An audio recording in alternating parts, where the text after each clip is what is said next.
What happens when America's most beloved country star steps into the lion's den of daytime television and refuses to back down from one of the most outspoken hosts in the business? What follows is a clash no one predicted, a collision so raw and unfiltered that producers scrambled behind the cameras while viewers at home sat frozen in shock, unable to believe what they were watching. The stage was set under blistering studio lights as Blake Shelton leaned back in his chair, relaxed, in his boots, adjusting his microphone with that easy country charm. The audience buzzed with excitement, expecting laughter, songs, and stories about his latest album. Across from him, Joy Behar sat with her notes fanned across the table, her smile carrying that familiar spark of provocation, a look that seasoned viewers knew meant she was about to pounce. "So, Blake," she began with deliberate sweetness, "your new album leans heavy on small-town values and traditional America. Some critics say that's just coded language for exclusion and intolerance. What's your response?" For the first time, Shelton's grin slipped. His eyes narrowed, a flicker of steel cutting through his easygoing demeanor. The other co-hosts Swoopy, Goldberg, Sarah N., Alyssa Farah Griffin, and Sunny Hostin exchanged cautious glances, sensing immediately that the air in the room had shifted. "Well, Joy," Blake answered, his Oklahoma drawl thickening with resolve, "I think that's a pretty unfair take. When I sing about small towns, I'm talking about neighbors helping neighbors. Folks working hard, raising families, showing up for one another. There's nothing exclusive about that. Those are values that belong to everyone."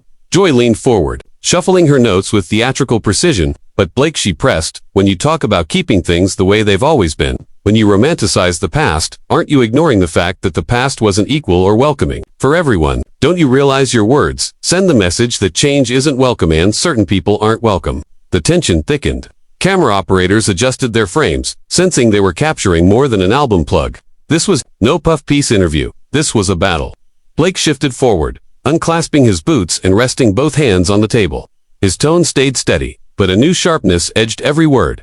"Joy, you're reading something into my music that just isn't there. I've never said anyone isn't welcome. What I sing about is community values that stand the test of time. Hard work, honesty, family. Those aren't political statements. They're human values." Joy didn't flinch. "Come on, Blake, you can't be that naive. When you stand on stage, waving flags and singing about the good old days, you know exactly how your audience hears it. That's dog whistle language. That's code for turning back the clock on progress." Whoopi raised her hand, her voice a calm warning. "Maybe we should." "No, Whoopi," Joy cut in, eyes locked on Shelton. "Let him answer. I want to hear him defend it." Blake's jaw tightened. His voice stayed controlled, but the storm in his eyes betrayed the fire building beneath the surface. "Joy, I've spent my career bringing people together. I've worked with artists from every walk of life.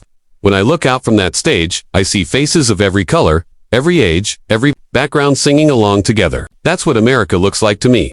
Joy's smile thinned, her words slicing through his defense. "That's a nice sentiment, Blake, but let's get real. Your fan base is overwhelmingly white, rural, and conservative. When you sing about traditional values, they hear traditional hierarchies. When you sing about the past, they remember when women knew their place and minorities stayed in the margins. That's the message you're selling."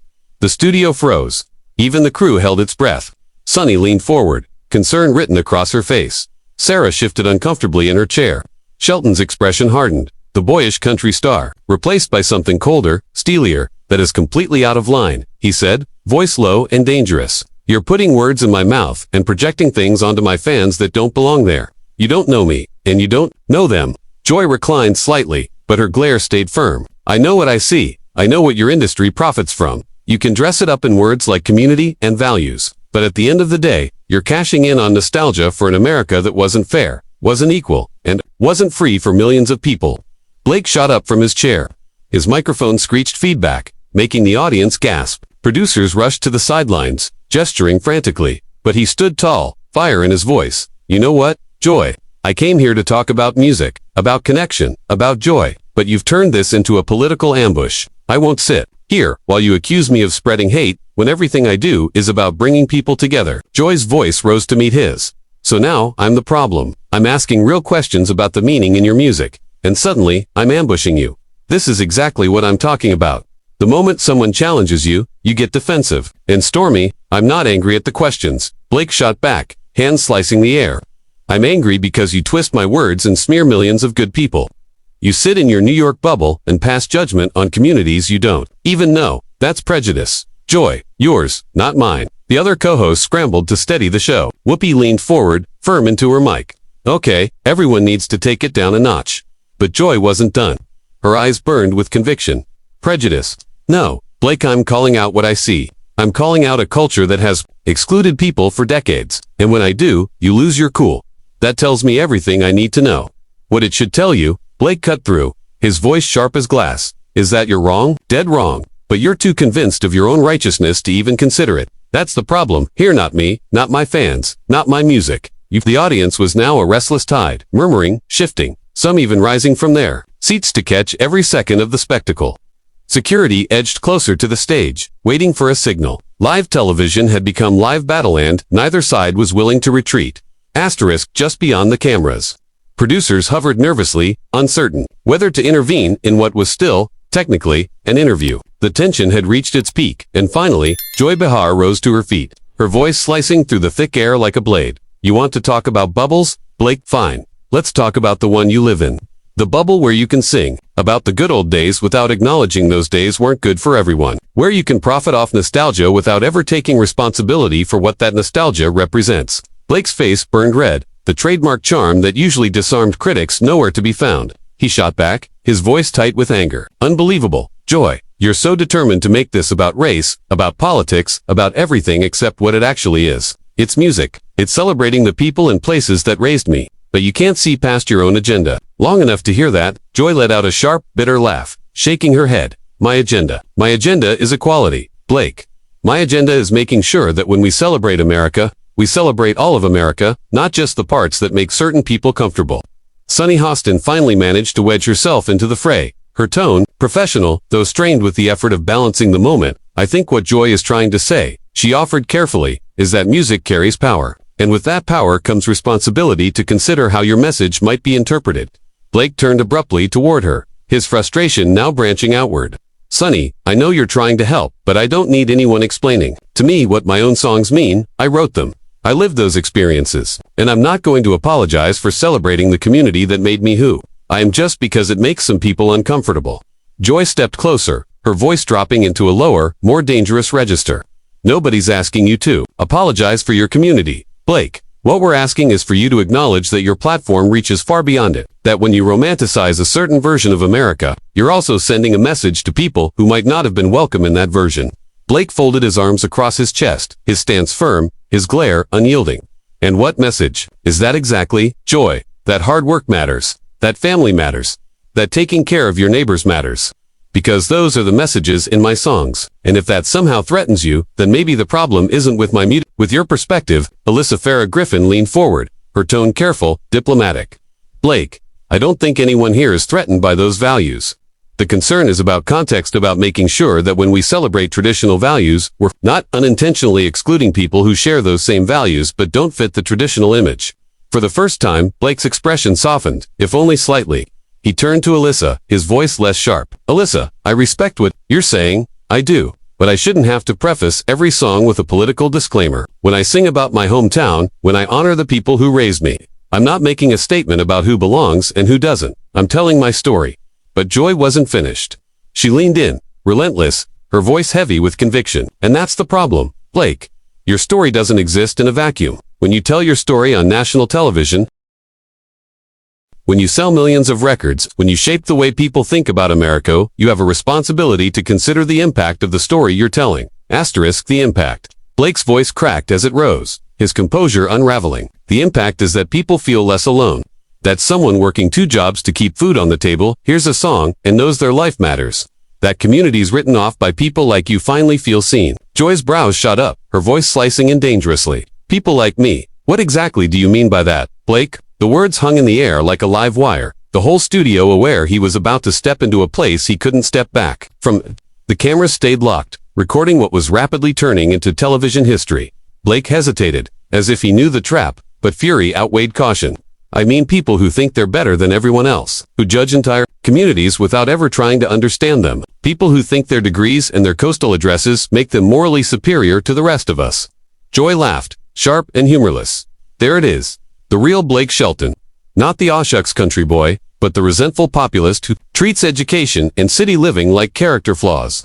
Thank you for finally being honest. Honest, Blake's voice thundered, the microphones distorting. You want honesty? Joy, you've spent the last 15 minutes twisting my words, painting me as a villain just because I refuse to condemn the people and places that raised me. That's not journalism, that's character assassination. All right, enough. Whoopi's voice cut through, commanding as she rose from her chair. We're live, and this has gone way past what anyone agreed to. But Joy wasn't backing down. Her glare stayed locked on Blake. No, Whoopi, this is exactly what we're here for. This is what happens when we stop lobbing softballs at celebrities and actually ask the hard questions. And Blake can't handle being challenged. That reaction tells us everything. Blake jabbed a finger at her, his hand trembling with fury. You didn't challenge me. Joy, you ambushed me. You came in with your script, already decided what I represent, and when I tried to answer honestly, you ignored it and shoved your narrative down my throat. My narrative, Joy fired back, is that public figures are responsible for their messaging. Yours is that you should say whatever you want without facing consequences. Welcome to the real world, Blake. Sarah N. tried desperately to steer them back, her voice pitched with urgency. Maybe we could shift back to the music itself, the songwriting process. No, Blake cut her off, his eyes never leaving Joy. We're way past music. Sarah, Joy's made it clear she doesn't care about my songs. She just wants a political trophy point scored at my expense. Joy leaned in, her voice dropping to a low, dangerous whisper that carried more weight than shouting. What I care about is truth. About calling out coded language and dog whistles when I hear them. And if that makes you squirm, maybe you should. Ask yourself why. Blake's fists clenched at his sides, his whole body taut with rage. The only thing that makes me uncomfortable, Joy, is listening to you lecture me about my own life, my own music, my own heart. You don't know me, you don't know what I stand for, and you don't want to. I know enough, Joy replied coldly. I know that the second you were asked to think beyond yourself, you got defensive and angry. That when challenged to see another perspective, you folded into victimhood and resentment. Blake's face went white, then red, his jaw tight, as he absorbed the words. When he finally spoke, his voice was low. Dangerous victimhood, resentment. Joy, you've spent 20 minutes tearing down everything I believe in, everyone I care about, and when I defend them, you call it weakness. Joy folded her arms, unflinching. I call it what it is. You came here expecting a free pass too. Plug your album. The minute we asked real questions, you fell apart. That's not confidence in your convictions, that's fragility. The other hosts now exchanged urgent glances with the production crew, silently pleading for intervention. The audience sat frozen, riveted by the meltdown unfolding before them. Blake took a step closer, enough that security visibly tensed. His voice cut sharp and bitter. You want to know what I am confident about? Joy. That you are everything. Wrong with the media. You don't want dialogue, you want traps. You don't ask questions to seek answers, you want gotcha moments. Joy shot back without hesitation. And you're everything wrong with celebrity culture. You think fame gives you a free pass. That your success shields you from scrutiny. That criticism doesn't apply to you. Blake let out a harsh, humorless laugh, shaking his head. Scrutiny. Joy. I've been in this business 20 years. I've heard it all. Blake's face hardened. I've been criticized by tougher people than you on my worst days. But this, he jabbed a finger toward Joy, his voice cracking with fury. This isn't criticism, it's a hit job. And the fact that you can't see the difference is exactly why people don't trust the media anymore. Joy's eyes narrowed, flashing with fire. People don't trust the media because celebrities like you spend years undermining it anytime you're asked hard questions. You'd rather the world swallow your carefully polished image than face real accountability. Accountability. Blake's laugh was bitter, disbelieving. You walked in here with your conclusions already written, then twisted every word. I said to fit your script. That's not accountability, Joy. That's propaganda. Whoopi tried to step in, her tone commanding. Enough. Both of you need to take a step back. This has gone too far. But Joy wasn't done. Her professional mask was gone, replaced by pure defiance. What's gone too far is Blake's inability to handle basic scrutiny. This meltdown proves exactly what I said. Anger and defensiveness are the foundation of his persona. Meltdown, Blake exploded. His voice was raw now. Microphones. Picking up the distortion. You've been attacking my character, my integrity, everything I believe in for 30 minutes straight. And when I refuse to sit here and smile while you tear me down, that's a meltdown. What did you expect me to do? Joy, just sit here and take it. I expected you to have an adult conversation about responsibility. Joy shot back, her tone razor sharp. Instead, you've shown us that beneath the country boy charm is someone who can't handle being challenged by a woman who won't back down. That last line broke him. Blake's face flushed crimson. He ripped off his microphone, the equipment clattering against the desk with a violent crack. That's it. I'm done, he barked, his voice carrying even without amplification. Joy, you're a bitter, miserable person who feeds off tearing others down, and I won't give you another second of my time. Joy stayed seated, but her voice followed him like a blade. And you're a pampered celebrity who walks away the second things get uncomfortable. That says everything we need to know. Blake whirled back, his finger trembling as he pointed directly at her. The only thing this says is that you think ambushes are conversations. But everyone watching knows what this really was. Producers rushed onto the set, hands raised in a futile attempt to calm the chaos. One tried to reason with him. Blake, let's just take a breath maybe. We can salvage this. Blake shook his head. No, I came here in good faith. I got ambushed. There's nothing to salvage. Joy, unable to resist, twisted the knife once more. Good faith. Blake would have been engaging with the criticism instead of storming off. Blake stopped at the edge of the stage, turned one last time, and spoke with an icy calm that cut deeper than his shouting ever had. Good faith would have been asking real questions, listening to answers, not setting traps and calling it journalism. But you don't know anything about good faith. Joy, you never did. The studio was silent. Even Joy seemed momentarily rattled, as if realizing she'd pushed the confrontation past the point of no return. Whoopi, her voice weary, tried to pick up the pieces. Ladies and gentlemen, we'll be right back after this commercial break. But Blake was already gone, storming off as cameras rolled and security closed in. At the threshold he turned to deliver one final parting shot, his words echoing across the stunned set. To anyone watching who thinks Joy spoke for you, you might want to ask yourself if cruelty disguised as righteousness is really what you believe in. Because what I just went through wasn't journalism. It wasn't even debate. It was pure venom. And with that, Blake Shelton walked off the View, leaving behind shocked hosts, scrambling producers, in a moment destined to live in daytime television infamy. Joy remained at the table, her expression caught somewhere between triumph and regret as the weight of what had just unfolded began to sink in.